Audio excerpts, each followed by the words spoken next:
श्रीपीठे सुरपूजिते शङ्खचक्रगदाहस्ते महालक्ष्मी नमोऽस्तुते। नमस्ते गरुडारूढे दोलासुरभयङ्करी सर्वपापहरे देवी महालक्ष्मी नमोऽस्तुते। सर्वज्ञे सर्ववरदे सर्वदुष्टभयङ्करी सर्वदुःखहरे देवी महालक्ष्मी नमोऽस्तुते। सिद्धिबुद्धिप्रदे देवी भुक्तिमुक्तिप्रदायिनी मन्त्रमूर्ते सदा देवी महालक्ष्मी नमोऽस्तुते।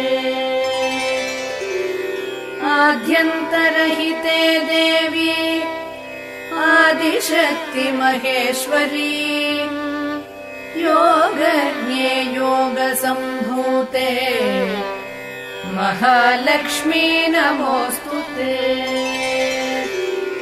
स्थूलसूक्ष्ममहारौद्रे महाशक्ति महोदरे महापापहरे देवी महालक्ष्मी नमोऽस्तुते। पद्मासनस्थिते देवी परब्रह्मस्वरूपिणी परमेशि जगन्मातः महालक्ष्मी नमोऽस्तुते। श्वेताम्बरधरे देवी नानालङ्कारभूषिते जगत्स्थिते जगन्मातः महालक्ष्मी नमोऽस्तुते। महालक्ष्म्यष्टकं स्तोत्रम् यः पठेत् भक्तिमान् नरः सर्वसिद्धिमवाप्नोति राज्यं प्राप्नोति सर्वदा। एककाले पठेन्नित्यम् महापापविनाशनम् द्विकाले यः पठेन्नित्यम् धनधान्यसमन्वितः त्रिकालं यः पठेन्नित्यम् महाशत्रुविनाशनम्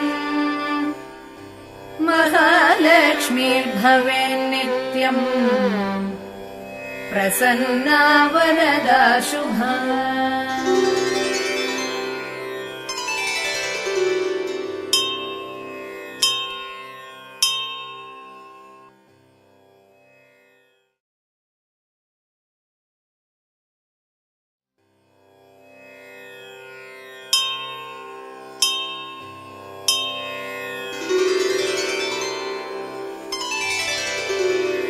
नमस्तेऽस्तु महामाये श्रीपीठे सुरपूजिते शङ्खचक्रगदाहस्ते महालक्ष्मी नमोऽस्तुते। नमस्ते गरुडा